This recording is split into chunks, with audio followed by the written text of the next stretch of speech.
Olá, que bom ver você novamente. Graça e paz. Seja bem-vindo ao nosso canal. Nós somos a terceira igreja presbiteriana de Uberlândia. E você e sua família serão sempre bem-vindos à nossa igreja, ao nosso canal e também aqui à Rua Paraná 1333, aqui no bairro Brasil, na grande cidade de Uberlândia. Venha nos conhecer pessoalmente. Nós temos aos domingos uma escola bíblica dominical abençoada. Todos os domingos, às 9 horas da manhã, temos culto de celebração às 19 horas. Na nossa escola dominical, há uma classe especial para você, para toda a sua família, não importa qual é a idade. Tem classe para todas as faixas etárias. Então venha ser aluno da nossa escola dominical e ser abençoado e também nos abençoar. Nós vamos louvar o Senhor agora com um cântico. Quero convidar você a prestar atenção e com alegria no coração louvar o Senhor conosco.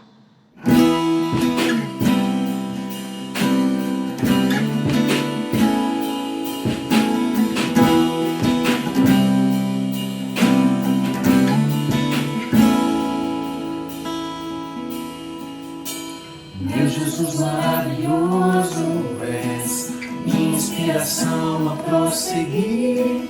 Mesmo quando tudo não vai bem, eu continuo olhando para ti, pois sei que tu tens o melhor para mim. Há um segredo no teu coração, dá-me forças para continuar, guardando a promessa em oração. Meu Deus, está o meu coração firme nas promessas do Senhor. Eu continuo olhando para ti, e assim eu sei que posso prosseguir. E mesmo quando eu chorar, as minhas lágrimas serão para alegrar a minha fé e consolar meu coração. Pois o que chora aos pés da cruz, clamando em nome de Jesus, alcançará de ti, Senhor, misericórdia, graça e luz.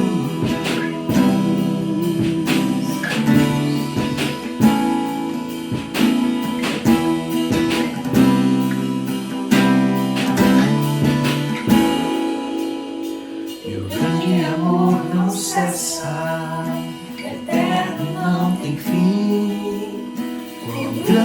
tu, Senhor, quão grande és para mim. A graça é o meu refúgio, descanso no teu poder. Maravilhoso és para mim. Em meu Deus está o meu coração, firme nas promessas do Senhor. Continuo olhando para ti, e assim eu sei que posso prosseguir. E mesmo quando eu chorar, as minhas lágrimas serão para alegrar a minha fé e consolar meu coração. Pois hoje choro aos pés da cruz, clamando em nome de Jesus, alcançará de ti, Senhor, misericórdia, graça e luz. Misericórdia, graça e luz.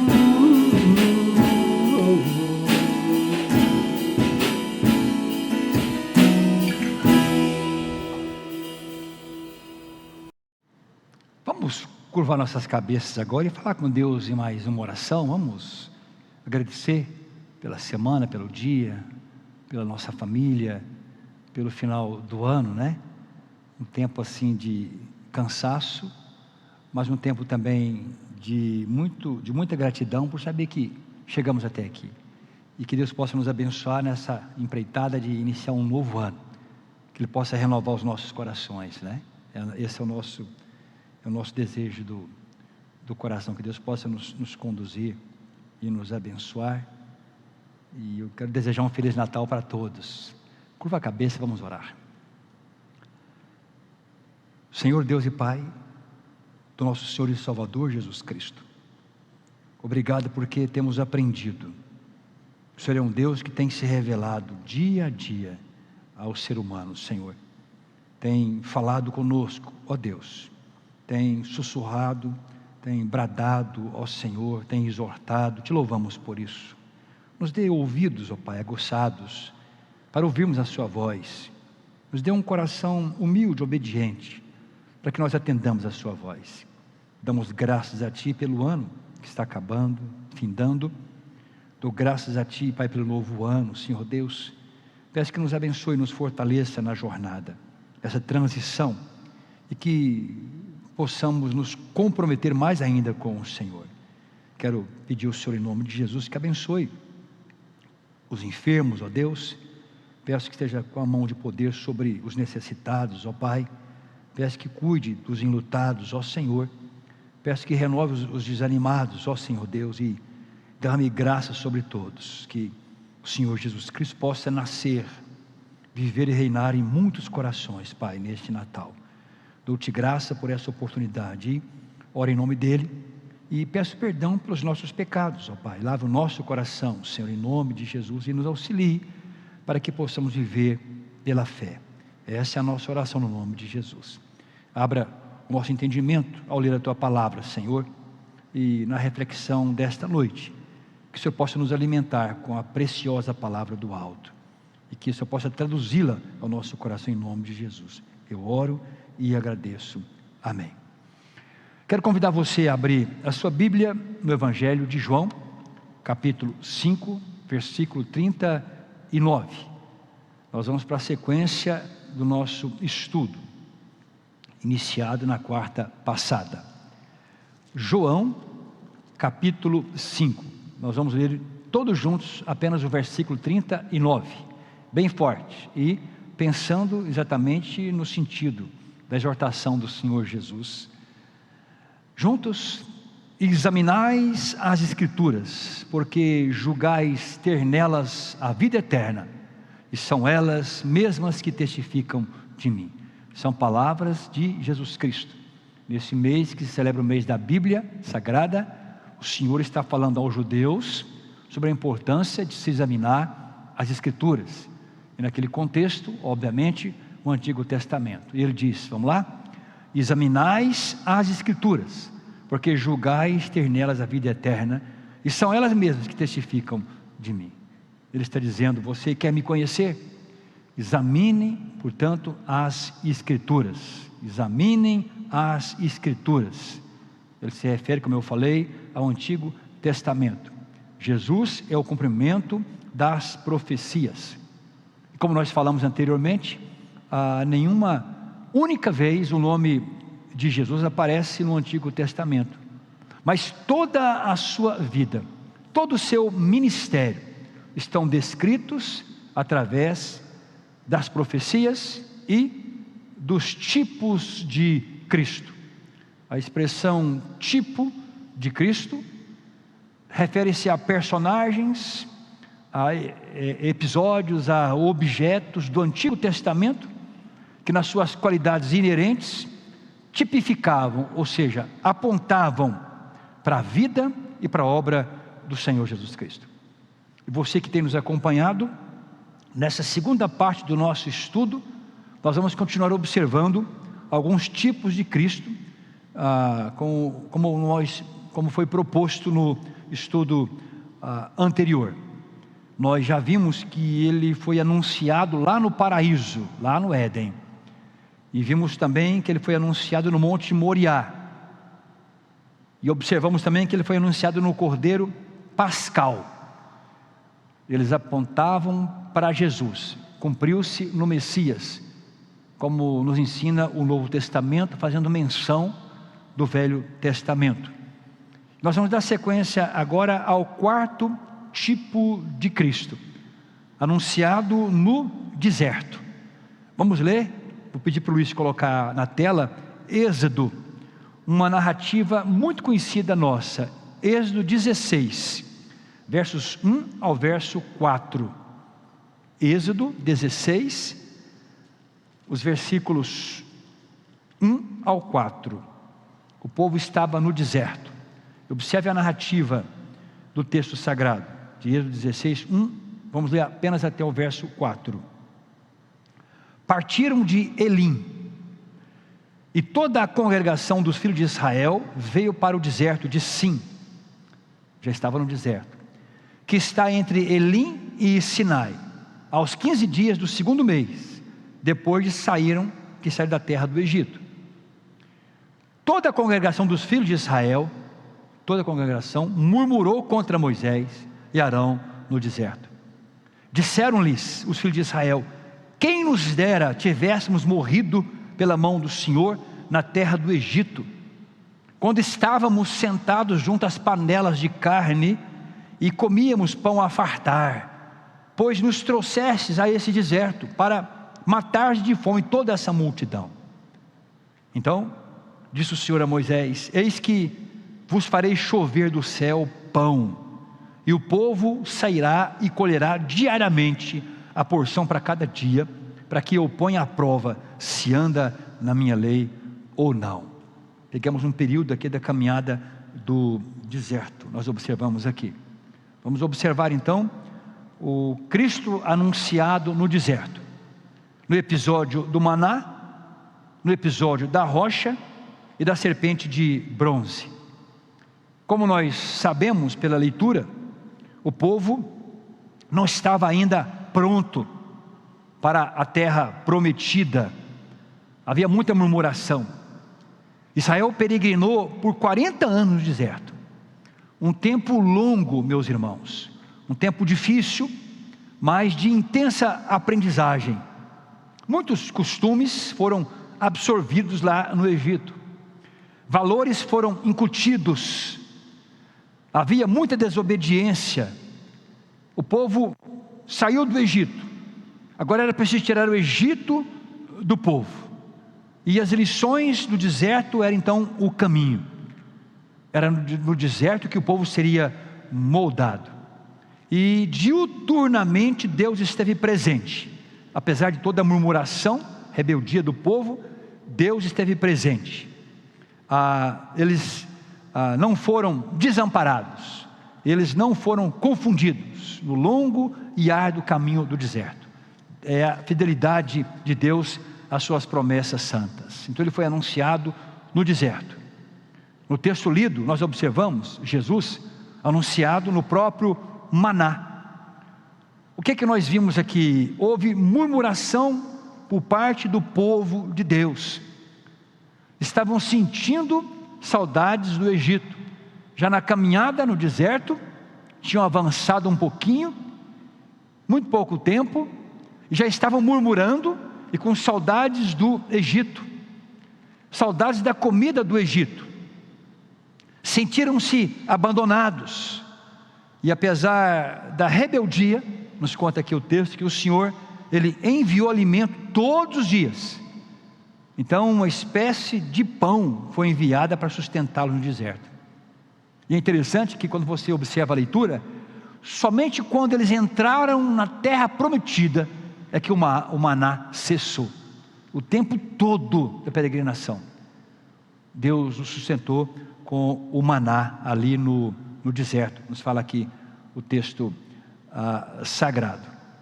E o mais interessante é que Jesus, Ele se identifica com o maná. Lá no seu ministério em Mateus 6 em diante, o próprio Jesus se identificou com o maná. O maná no deserto já era um anúncio do Messias. Observe João capítulo 6, os versos 32 e 33, Jesus ensinando o povo, e ele se reporta a esse episódio, e ele se identifica com o maná, com o pão. Ele diz assim, João 6, 32 e 33, ele fala assim, João registra: replicou-lhe Jesus aos circunstantes ali: em verdade vos digo que não foi Moisés que vos deu o pão do céu. O verdadeiro pão do céu é meu Pai quem vos dá. porque o pão de Deus é o que desce do céu e dá vida ao mundo. Olha que interessante, Jesus menciona o maná, o pão do céu, e ele se identifica com o maná. O maná, o pão do céu que o povo de Israel recebeu, era um tipo de Cristo. E o próprio Jesus, ainda em João 6, verso 35, diz assim: declarou-lhes, pois, Jesus, olha a identificação: eu sou o pão da vida, eu sou o maná que o Pai enviou, como no deserto. Eu sou o pão da vida, o que vem a mim jamais terá fome, o que crê em mim jamais terá sede. Olha ele anunciado no deserto, no maná, se identificando com o maná. Que coisa mais interessante, ele é o pão vivo que desceu do céu, e ele fala que quem comer desse pão não vai voltar a ter fome, será suprido. E ainda no deserto nós encontramos o anúncio na rocha, no episódio da rocha, quando Moisés fere, mais tarde fala a rocha. Números capítulo 20, vamos dar uma caminhada aqui para Números capítulo 20, ainda o povo caminhando no deserto. Números capítulo 20, os versículos 1 ao 11, olha que interessante, Números 20, 1 ao 11, nos diz assim, ainda na jornada do deserto: chegando os filhos de Israel, toda a congregação, ao deserto de Zim, no mês primeiro, o povo ficou em Cádiz. Ali morreu Miriam e ali foi sepultada. Observe, não havia água para o povo, então se ajuntaram contra Moisés e contra Arão, e o povo contendeu com Moisés e disseram: antes tivéssemos perecido quando expiraram nossos irmãos perante o Senhor. Por que trouxesse a congregação do Senhor a este deserto, para morrermos aí, nós e os nossos animais? E por que nos fizesse subir do Egito para nos trazer a esse mau lugar, que não é de cereais, nem de figos, nem de vides, nem de romã, nem de água para beber? Então Moisés e Arão se foram de diante do povo para a porta da tenda da congregação, e se lançaram sobre o seu rosto, e a glória do Senhor lhes apareceu. Disse o Senhor a Moisés: toma o bordão, ajunta o povo, tu e Arão, teu irmão, e diante dele falai a rocha, e dará a sua água. Assim lhe tirareis água da rocha, e dareis a beber à congregação e aos seus animais. Então Moisés tomou o bordão de diante do Senhor, como lhe tinha ordenado. Moisés e Arão reuniram o povo diante da rocha, e Moisés lhe disse: ouvi agora, rebeldes, porventura faremos sair água dessa rocha para vós outros? Moisés levantou a mão e feriu a rocha 2 vezes com o seu bordão, e saíram muitas águas, e bebeu a congregação e os seus animais. Houve murmuração, como no caso do maná, agora em relação à água. E Deus, como providenciou o maná, Deus providenciou também a água para o povo. E o interessante é que, na primeira vez, eles haviam acabado de sair do Egito e chegado a um local chamado Refidim, Êxodo 17. E ali, eles murmuraram por falta da água, primeira vez. E Deus ordenou que Moisés ferisse a rocha com um cajado, o mesmo cajado que havia aberto o mar vermelho para ferir a rocha. Quando Moisés feriu a rocha, em Êxodo 17, jorrou água, e o povo pôde beber e matar a sede. Aqui no texto lido, já é a segunda vez. Foi no final da jornada dos israelitas pelo deserto de Cádiz, a gente pode observar aqui. E Deus ordenou que Moisés falasse a rocha dessa vez, e para que a água pudesse sair, aqui no verso 11, como nós lemos aqui. Moisés levantou a mão e feriu a rocha. Era para falar a rocha. Ele feriu a rocha 2 vezes com o seu bordão, e saíram muitas águas, e bebeu a congregação e os seus animais, diz aqui em Números 20, versículo 11. Em Refidim era para ferir a rocha, e em Cádiz para falar a rocha, não importa. Lá a água foi dada, aqui a água também foi dada, mas há muito ensino em relação a isso. Olha que interessante, porque o apóstolo Paulo, conhecedor do testemunho de Jesus no Antigo Testamento, Paulo disse lá em 1 Coríntios 10, verso 4, fazendo menção da rocha.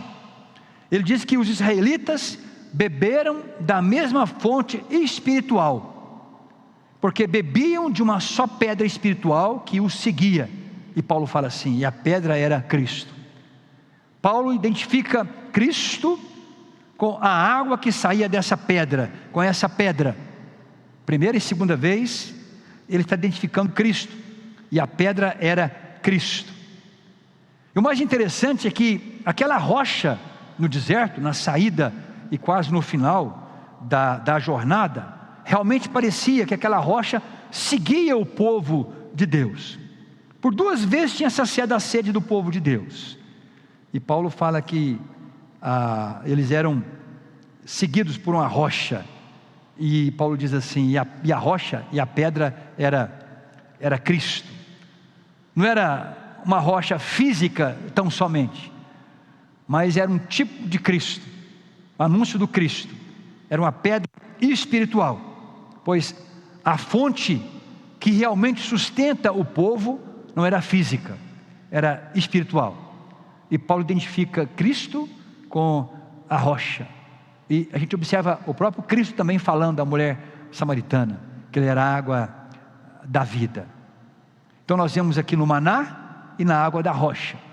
E um terceiro anúncio de Jesus no deserto é na serpente de bronze. Ainda aqui, Números capítulo 20, observe o capítulo 21. Capítulo 21, a gente observa o episódio da serpente de bronze. Os versículos 4 ao 9 de Números 21, nos diz assim: então partiram do monte Or, pelo caminho do Mar Vermelho, a rodear a terra de Edom. Porém o povo se tornou impaciente no caminho. Olha o que tem em comum esses 3 episódios: o povo murmurando e impaciente, e Deus intervindo. Verso 5: e o povo falou contra Deus e contra Moisés, novamente: por que nos fizeste subir do Egito, para que morramos neste deserto, onde não há pão nem água? Tinham comido do pão, bebido da água, e a nossa alma tem fastio desse pão vil. Chamou o maná de pão vil. A saudade do Egito era tanta, que desprezaram o pão de Deus. Verso 6: então o Senhor mandou entre o povo serpentes abrasadoras, que mordiam o povo, e morreram muitos do povo de Israel. Veio o povo a Moisés e disse: havemos pecado, porque temos falado contra o Senhor e contra ti. Ora ao Senhor que tire de nós as serpentes. Então Moisés orou pelo povo. Disse o Senhor a Moisés: faz uma serpente abrasadora, põe-na sobre uma haste, e será que todo mordido que mirar viverá. Fez Moisés uma serpente de bronze e a pôs sobre uma haste. Sendo alguém mordido por alguma serpente, se olhava para a de bronze, sarava. Olha que coisa interessante. Como pão, como água, e agora a gente vê a cura. Deus saciou a fome, Deus saciou a sede, agora Deus traz cura sobre o povo. Números 21 narra novamente a murmuração do povo. Como eu frisei, chegam a chamar o maná de pão vil, o pão de Deus. Aí, em resposta ao desrespeito, à ingratidão, Deus então envia serpentes abrasadoras, terríveis na areia, que mordiam o povo e morreram. Aqui diz que morreram muitos. E o povo mais uma vez se arrepende, e Deus providencia então um livramento. O Senhor ordenou que Moisés construísse uma serpente de bronze. Foi colocada numa haste, e sendo alguém mordido por alguma serpente, se mirasse, olhasse para a serpente levantada ali, sarava, era curado da picada venenosa da serpente. Olha que interessante. Jesus de Nazaré se identifica como essa serpente de bronze, lá em João 3, 14 e 15, mostrando que era um anúncio, um tipo do Cristo, aqui no Antigo Testamento. A serpente de bronze levantada, tipificou Cristo crucificado. O próprio diz que quando fosse levantado da cruz, atrairia muitos a Ele. E aqui, quando a pessoa era picada pela serpente, devia mirar a serpente de bronze, e a cura brotava. E Jesus lá em João 3, 14 e 15 faz uma comparação interessante sobre o seu ministério, sobre a sua entrega. Ele fala assim: e do modo porque Moisés levantou a serpente no deserto, assim importa que o Filho do Homem seja levantado. Olha que interessante, para que tudo o que nele crê tenha vida eterna. Para que todo o que nele crê tenha vida eterna. Ele faz uma comparação com a serpente de bronze. Ela apontava para o Cristo, como eram curados. Aquele que mirar Jesus, crer em Jesus, será mirado. O Senhor é muito claro. E do modo porque Moisés levantou a serpente no deserto, assim importa que o Filho do Homem seja levantado. Olha, falando da sua morte lá na cruz do Calvário. Então o Senhor é anunciado no deserto, como nós podemos observar aqui, no episódio do maná, da rocha, da água da rocha, e também da serpente. E finalmente Jesus é anunciado no templo, lá no templo, na construção do templo lá em Salomão. Nós vamos ler uma parte do texto apenas, 1 Reis, vamos dar uma olhada aqui em 1 Reis, capítulo 6, primeiro livro dos Reis, capítulo 6,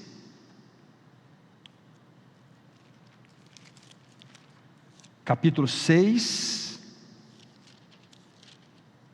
começando aqui no versículo 1, apenas alguns versículos introdutórios. Salomão edifica o templo. Diz assim a palavra de Deus: no ano 480 da saída do Egito, no ano 480, depois de sair dos filhos de Israel do Egito, olha só, Salomão, no ano 4º do seu reinado sobre Israel, no mês de Ziv, este é o mês 2º, começou a edificar a casa do Senhor. A casa que o rei Salomão edificou ao Senhor era de 60 côvados de comprimentos, 20 de largura, 30 de altura. O pórtico diante do templo da casa media 20 côvados, no sentido da largura do lugar santo, contra 10 de fundo.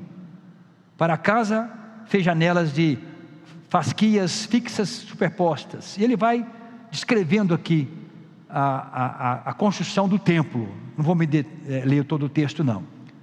O átrio, os altares, o átrio dos sacerdotes, o santo dos santos, o lugar santíssimo, enfim. A gente observa aqui então que o texto nos fala que no ano 480, quase 500 anos depois da saída do Egito, Israel agora não era um conjunto de tribos, mas já era agora uma nação estabelecida. Já estavam na terra prometida em Canaã, já era uma monarquia, como nós observamos aqui. E nós sabemos que Davi, ele queria construir o templo, mas coube a Salomão construir o templo, e Davi ajudou nos materiais. Agora uma coisa interessante, é que o templo era basicamente a mesma planta do tabernáculo no deserto, desde a época de Moisés. Obviamente era bem maior, agora não era mais um templo móvel, mas um templo fixo, não era mais como o tabernáculo que era desmontado e carregado, mas com o mesmo significado, digamos um significado pedagógico, meus irmãos. Quando você observa que a narrativa 1 Reis 6, você pode fazer a leitura depois com mais tempo. Nós temos aqui, quando a gente pensa no tabernáculo também, tem toda a divisão do átrio, tem a divisão do lugar santo, do santo dos santos, mas aqui, quando ele fala da construção do templo físico e fixo, naquela questão, com a planta do tabernáculo, a gente observa aqui 3 compartimentos E havia um átrio para o povo, havia um átrio para os sacerdotes e havia o lugar santíssimo. E o lugar santíssimo era a parte mais interior do templo, como no tabernáculo, era chamado Santo dos Santos. Quando você observa a narrativa, era uma espécie de cubo perfeito. Nós lemos aqui 1 Reis 6:20. Era o Santo dos Santos de 20 côvados de comprimento, 20 de largura e 20 de altura. Cobriu-o de ouro puro, cobriu também de ouro o altar de cedro. E assim vai a narrativa. Pode observar aqui. O povo não podia entrar no átrio dos sacerdotes. Não podia entrar. E no Santo dos Santos, somente o sumo sacerdote podia entrar. E apenas uma vez por ano. E no dia da expiação.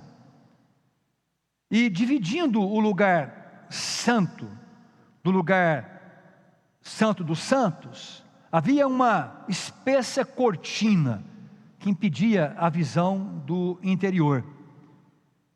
E na área do átrio dos sacerdotes ficavam alguns objetos que eram usados no culto, como o altar do holocausto, a bacia de bronze, usada na purificação. E no interior do Santo dos Santos, ficava a Arca da Aliança, e a Arca da Aliança representava a presença de Deus, como lemos lá no Êxodo 25, 22. E a arca ficava entre duas estátuas de querubins, aqui na construção do templo, cujas asas, a gente pode observar, tocavam uma à outra, cobrindo a arca num gesto de proteção. O verso 27.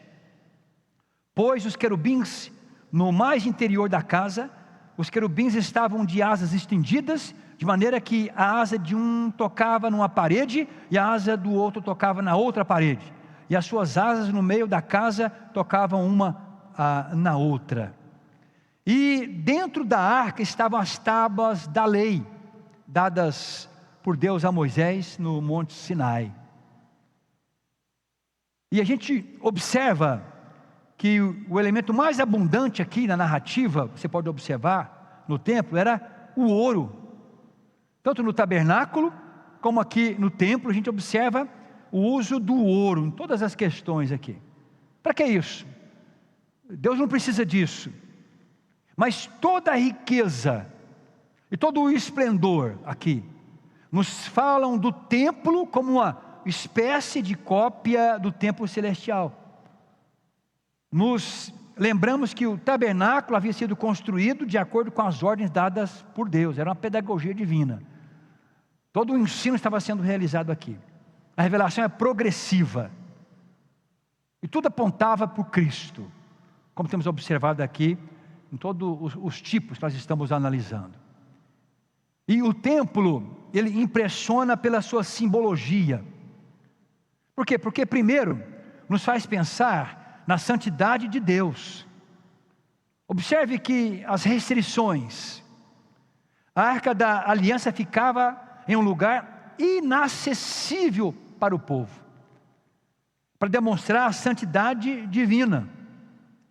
E somente o sumo sacerdote podia, apenas como nós falamos uma vez por ano, ele tinha acesso a este lugar. O que é que nos comunica esse aspecto? Nos comunica a respeito da santidade de Deus. Deus está comunicando ao povo sobre a sua santidade perfeita. Mas, segundo, por outro lado, a gente observa que o fato de Deus estar separado, inacessível, mostra o quê? Mostra a condição decaída do ser humano, que não tem direito nenhum de entrar na presença dele. E é justamente essa questão do pecado, que se destaca aqui em segundo lugar, na estrutura do templo. A santidade de Deus e a condição decaída do ser humano. Então nós podemos dizer, como bem esclarece o autor da lição, que o templo como um todo ele foi construído para solucionar o problema do pecado. Exatamente. O altar do holocausto tinha, primeiramente, essa intenção, pois era um local onde os sacerdotes ofereciam sacrifícios de animais diante de Deus. Como nós sabemos, os objetivos desses sacrifícios era fazer a expiação pelos pecados do povo. Então, nessa função de demonstrar a santidade de Deus e a expiação pelo pecado do povo, o templo simboliza o próprio Senhor Jesus Cristo. A expressão de João, capítulo 1, verso 1 a 14, quando fala que ele se fez carne e habitou entre nós, diz isso, que ele tabernaculou conosco. Ele é o santuário. Deus se fazia presente lá no tabernáculo, no templo, agora na pessoa de Cristo. O santuário, o tabernáculo, o templo apontava para Cristo. Então não é por acaso, meus irmãos, que Jesus se identificou com o templo. Ele mesmo fez isso. Lá em João 2,19, 20, Jesus veio para cumprir de forma definitiva aquilo que o templo realizava de forma recorrente. Lemos lá no texto citado: Jesus lhes respondeu: destruí este santuário, e em 3 dias o reconstruirei. Replicaram os judeus: em 46 anos foi edificado esse santuário, e tu, em 3 dias o levantarás? Ele, porém, se referia ao santuário do seu corpo. Nós observamos então que o templo proporciona ao povo uma forma de ter os seus pecados perdoados. No caso, citando Hebreus, de maneira irregular, não completa, e não definitiva, repetitiva. E Jesus veio para fazer isso de uma vez por todas, como verdadeiro tabernáculo, verdadeiro templo, se revelando diante do seu povo. E quando Jesus morre na cruz, então a sua morte foi um sacrifício expiatório. Ele foi o sacerdote e a própria vítima. Ele se fez do cordeiro, que era sacrificado como substituto pelos pecados, literalmente fazendo o quê? Carregando nossos pecados. Pedro faz menção, citando Isaías 53, Pedro na primeira carta, capítulo 2, verso 24, ele fala assim sobre Jesus: carregando-o em seu corpo, sobre o madeiro, os nossos pecados, para que nós, mortos para os pecados, vivamos para a justiça, por suas chagas fossem sarados. Ele realizou, meus irmãos, de forma definitiva, aquilo que o templo realizava diariamente, a expiação. Ele fez a expiação de uma vez por todas. Tudo apontava para o Cristo. Louvado seja o nome do nosso Deus, não é? Graças a Deus por isso.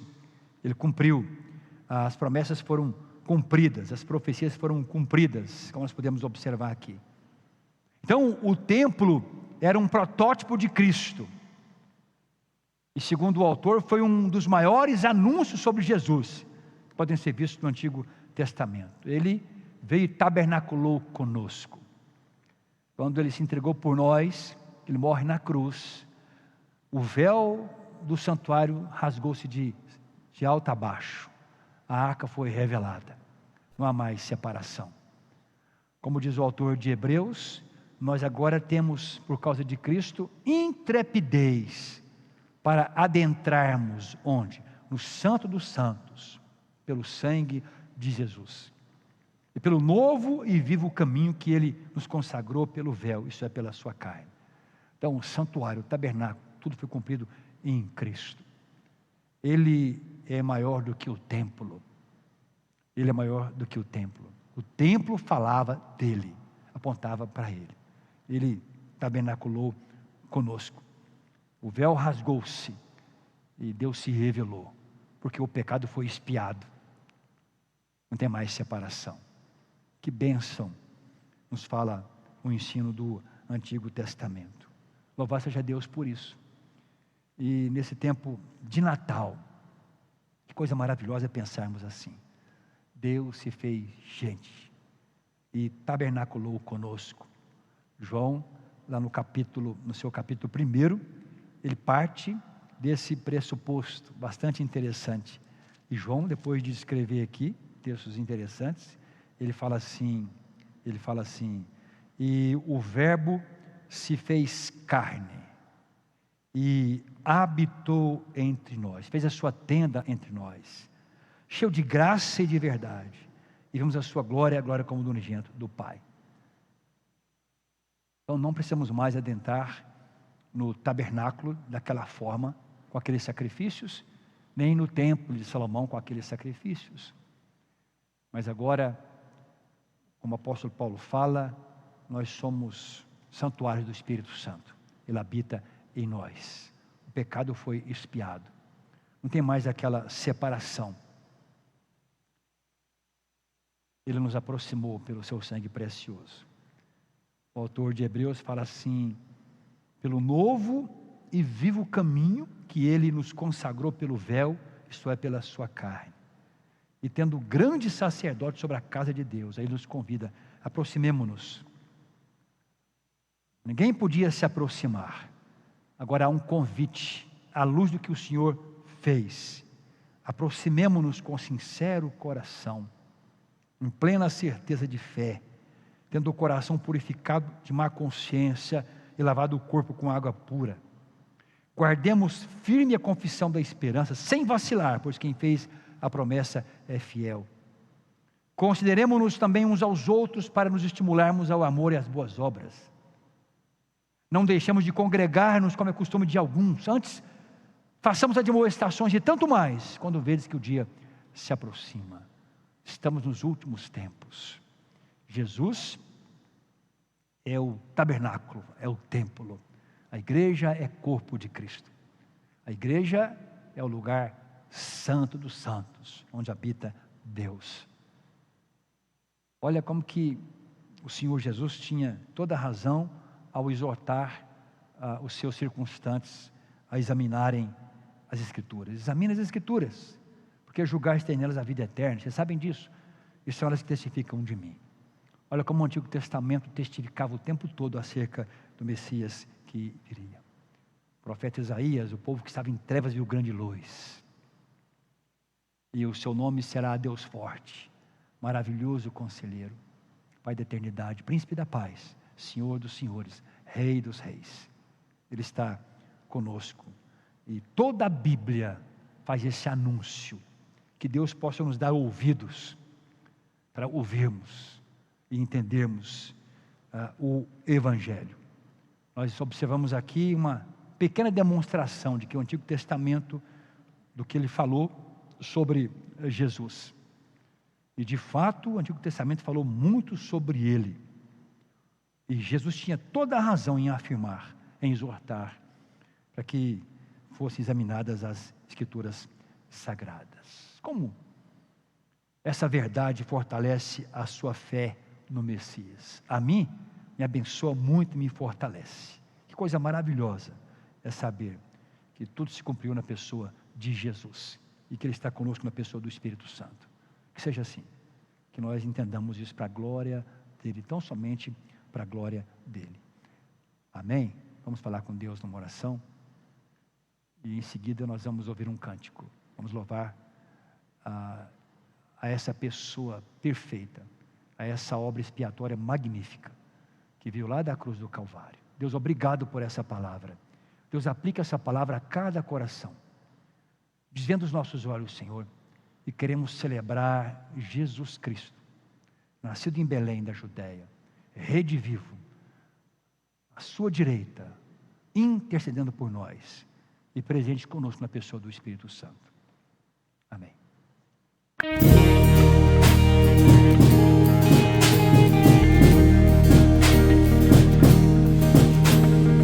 Hoje é tempo de louvar a Deus. Em nós agora habita o seu Espírito. Então é só cantar e a Cristo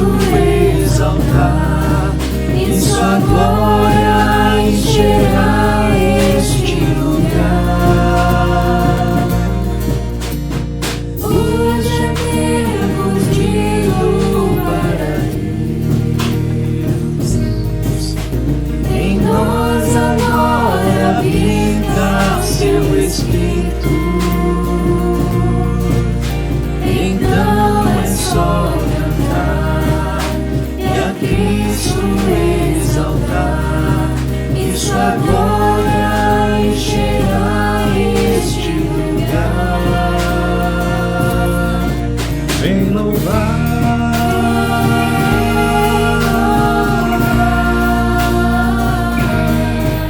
vem louvar,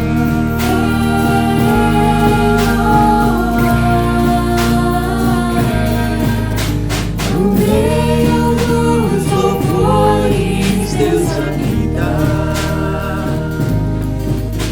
e é seu prazer cumprir o que nos diz. Então é só cantar e a Cristo exaltar, e sua glória encherá este lugar. vem louvar,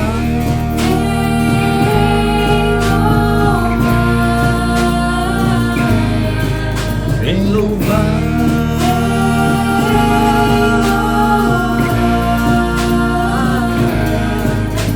No meio dos louvores Deus habita, e é seu prazer cumprir o que nos diz. Então é só cantar e a Cristo exaltar, e sua glória encherá este lugar. vem louvar,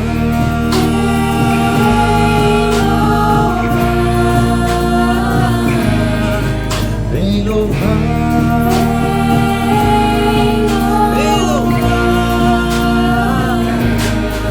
vem louvar,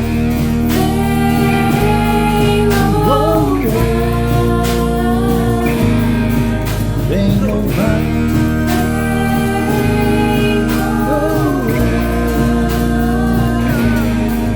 vem louvar.